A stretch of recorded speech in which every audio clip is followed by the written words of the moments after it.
test. It's going to be a depressing one if it doesn't work, but I cracked my iPhone and the touchscreen doesn't work, and I'm videoing on it right now. But I just wanted to do a video. I haven't done a video in a long time, so I wanted to post one just for my subscribers if I have them left. YouTube's taken out most of them, and so have most of my followers on all my other social media. But anyway, I wanted to give my 2 cents on what happened with the short issue with the stocks on GameStop and RobinHood. If anything, what that thing revealed to everybody is that markets are manipulated. And the beauty of it is it shows that, okay, for instance, shorting. What is shorting? Shorting is basically selling stock that you don't own.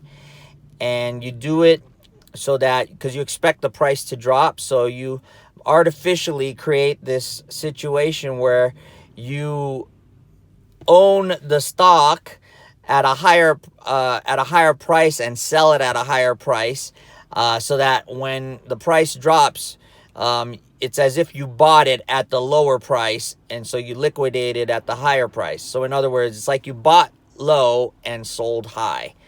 But in effect, you never really own the stock. So you're borrowing stock that you didn't purchase, you don't own, and you're able to manipulate markets that way because they end up creating more stock than really exists, and you're selling more stock than really exists. So you create more selling pressure on the price of the stock that exists.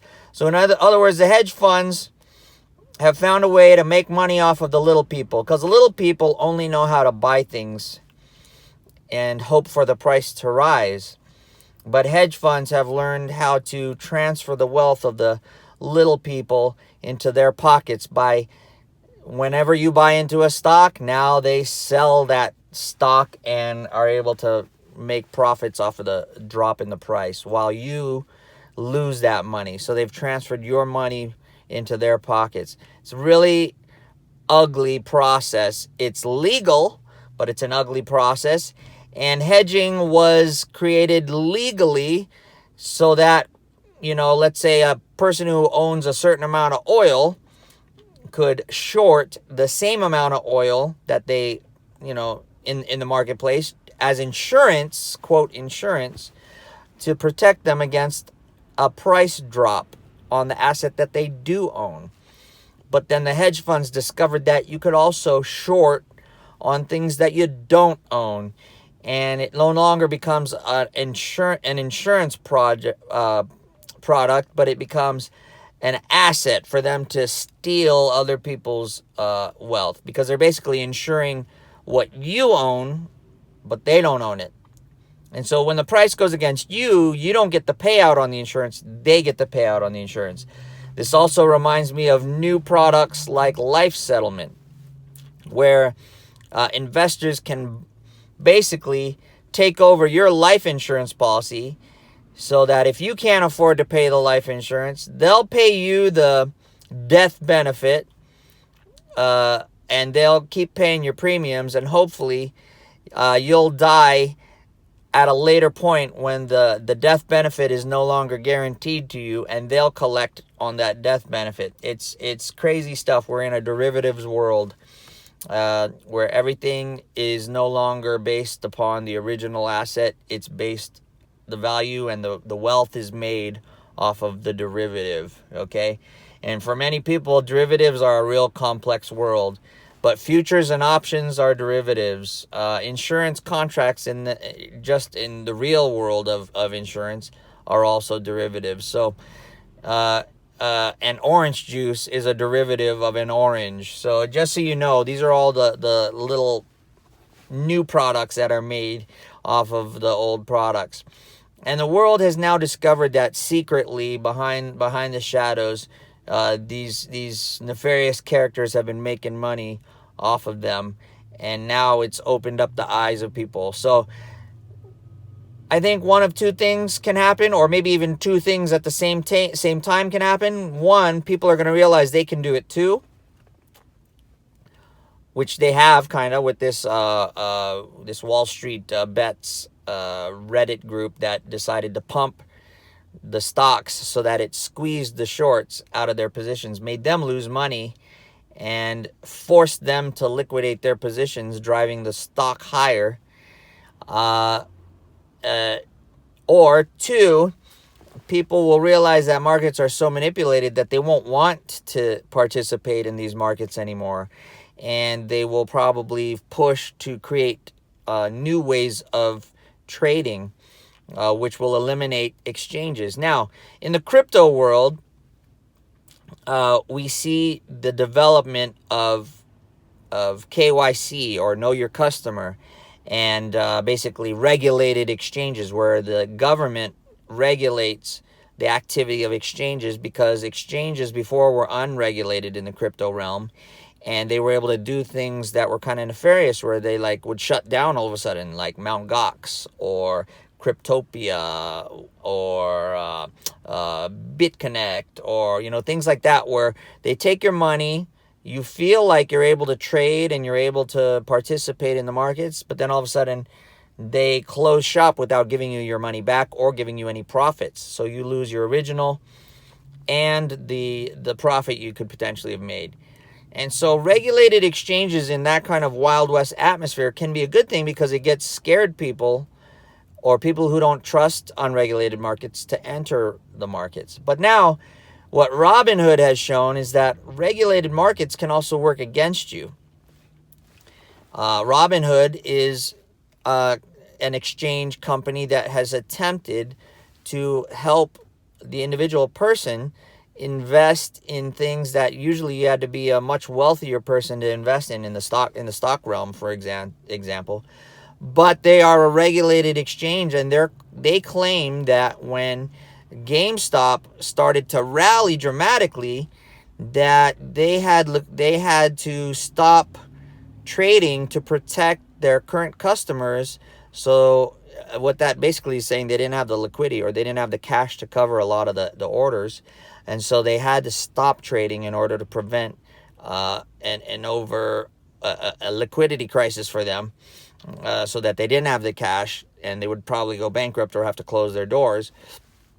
And they did this, they claim they did this because of regulation and regulatory requirements and compliance, which they're not lying at all. I bet you when government regulates things, they force companies to do that. So I don't see RobinHood being at fault. A lot of people are claiming RobinHood stopped the trading so that they could help the hedge funds not lose money when people were buying, because they prevented people from buying it further. And a lot of people were making money as it bought, because it was forcing the shorts to unwind their short positions, and it was driving the price higher. So as people bought in, they were making more and more money. And when they stopped that, then the shorts took over again, and they were able to short again. If anyone was smart, they realized how they could short. They could probably get in those positions. They also made money on the way down. But a lot of this is over most people's heads. And the reality of it is, regulation is bad. And people hated Donald Trump when he was president. But what did he do? Most of what he did is he rolled back a lot of regulations, because regulations are a double-edged sword. And in the end, too much regulation really destroys business. I mean, we're looking at it with coronavirus. The regulators came in and they shut down business. They regulated business to prevent the spread of the virus. So they tried to regulate the virus by regulating business. And look at what they've done. They've just demolished the economies in many of the Democratic areas that Democrats tried to control everything and regulate everything, because they think they have this great power to do so. And there are consequences to that. Honestly, I made a bet with a leftist that Donald Trump would still be in the presidency, and that the bet was that Joe Biden wouldn't be inaugurated. And I lost that bet. But the funny thing is, I only have contact with him on Facebook. And since Facebook censors everything conservatives say, and I'm a conservative, I now no longer can communicate with that gentleman who is a leftist, who won the bet, and he supports censorship. So unfortunately for him, by his supporting the regulation of speech, this authoritarian control over freedom, he is actually losing, because now I can't pay out to him, even though I'm an honorable person and I want to pay him because I want to honor our bet, our agreement. I can't do it because I have no other way to communicate with him except through Facebook. And now I am banned or I'm jailed from Facebook because they censor us. I'm hoping that my phone is still recording because it would be a shame if I couldn't get this on video. But anyway, I'm gonna end it at that. I think I've said enough about this. That's my perspective. I think regulation is bad. I think Robinhood is complying as much as they can. And really, it is the regulators, the government people, the politicians, the leftists in politics and in government who are assisting these fat cats, even though leftists like to say that they're for the little people and that they're not racist, and they like to call everybody else racist and authoritarian and abusive. It is the leftists who are the authoritarians, the abusive people, the people that conservatives have said throughout history have failed, and yet people are buying into this crap these days, mostly the kids, because they don't know better. But now you're getting real world evidence that communism, socialism, regulation, all these crappy authoritarianism methods of governance do not work. We have been right all along. We've always told you that. And that tech has been trying to regulate and censor and control everything. It doesn't work. It has negative consequences at all times. You can call me names. You can try to shut me up all you want. But the reality of it is, even if you shut me up, you may be successful in shutting me up. You may feel good about that. You may feel powerful. But it's the consequences that you don't see that are actually hurting you. And it's usually financial. Like for my little leftist buddy who won his bet. He can't get a payout because, he supports the very things that prevent me from paying him out. And it works that way in the business world. It works that way in the economy. So really, truly, I have been right all along. I have videos there, and as long as YouTube hasn't removed it, you can go back for yourself and see the evidence. People and the leftists like to call what I say conspiracy theory. They say there's no evidence. Now there is abundant evidence. If you're intelligent and you are observant and you're honest with yourself, you can see that conservatives have been right all along. And that leftism, I'm not saying that leftism should be completely demolished. I'm just saying, there's a time for leftism, like philanthropy. It's great when you have abundance to be able to share it with others. But it's not great when leftism forces you to do that. And it forces everybody to share. No one should be forced to share with others. It should be a free choice. We live in a free society. Freedom of speech, freedom of action, freedom of choice is what we all should be allowed to do. Freedom to bear arms if you want. And you also have the freedom to bear the responsibility for that freedom, which means if you make a bad choice, you must bear the consequences. No one should protect you from that. And that's even what Democrats have been doing and leftists have been doing with criminals. Criminals are doing bad things and they're helping to bail them out. You got Kamala Harris bailing out criminals who rioted and destroyed property. They've got bailout of illegal immigrants who broke our immigration laws. They bail out the criminals, and those also have negative consequences because now you've got these bad people that are destroying the trust that you need to, again, have a good economy, to have a free society. When you don't trust that it's safe to go out or that it's safe to invest in things or that it's safe to buy things, that you think you're going to get hurt by being robbed or you're going to get hurt by being beaten up or you're going to get hurt by someone stealing your money, you don't participate in things and things do not grow. So leftism likes to call itself progressive, but it is truly regressive. It causes everyone to roll back and to not participate. They like to give participation trophies and safe spaces so that you'll participate. But the reality of it is, everything they do prevents participation.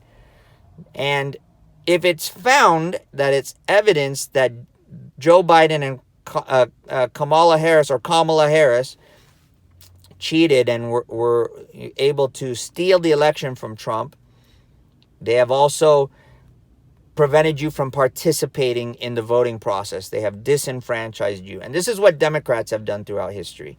It's not just leftism. Democrats have been the racists who created the KKK. I keep repeating this, but more and more we're beginning to see the connections for those people who didn't believe it in the past, didn't believe that there was evidence.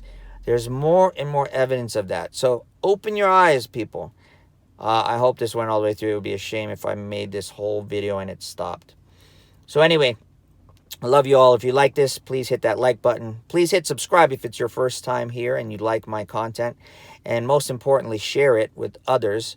And when you hit the subscribe button, make sure you get the bell notification button as well and set it to all, so that every time I post a video, which hasn't been regular lately, but at least every time I post a video, you can see it in your feed as a new post, unless you have a lot of other channels you subscribe to. But do me a favor, constantly come back. Remember my channel. Come back and check it out. As long as YouTube will allow me to be on this channel, I will be on this channel giving my commentaries. I am not tech savvy yet, so I don't know how to do nice videography and videos, but I will, when I have time, try to learn that stuff so my videos look way more professional than just this guy talking in his car. But hopefully the content of my commentaries induces you to subscribe and to like my channel and to come back and visit as much as possible and keep watching out for me and to share my content. So I love you guys. The reason I give this free commentary out, whether I'm monetized or not, is that I need every American to wake up. It's what Thomas Jefferson said, that you secure your blessings of liberty by educating the population about it. And that's roughly what he said. And that's the truth. If everyone knows about liberty, everyone will be vigilant, they will be awake, and they will defend it. They will prevent it from being stolen or changed, which is what leftists like to always talk about. Hope and change. Hope that when we change everything, it'll work out. And it's evidentiary everywhere that it doesn't work. And hopefully people all realize that, and they realize the true racism. But someone I love is Elon Musk. And he came out today and kind of said that he's Satoshi Nakamoto. I don't know if that was a troll or if it's true. So Satoshi Nakamoto created Bitcoin. And if that's the case, man, I love Elon Musk. He'll be the next person I vote for president. He's really, truly trying to change the world. And that is the true message. That don't depend on other people to change the world. We can change the world ourselves by the way we behave. If you choose to be a criminal because you're bitter that someone robbed you, you are no better than the guy who robbed you. You shouldn't be mad at that guy. You should be mad at yourself for choosing that kind of a lifestyle. Choose a lifestyle of true change and progress. Someone who makes society better and helps others to be better and to be wealthier and successful. And I'm telling you, we'll all go great places.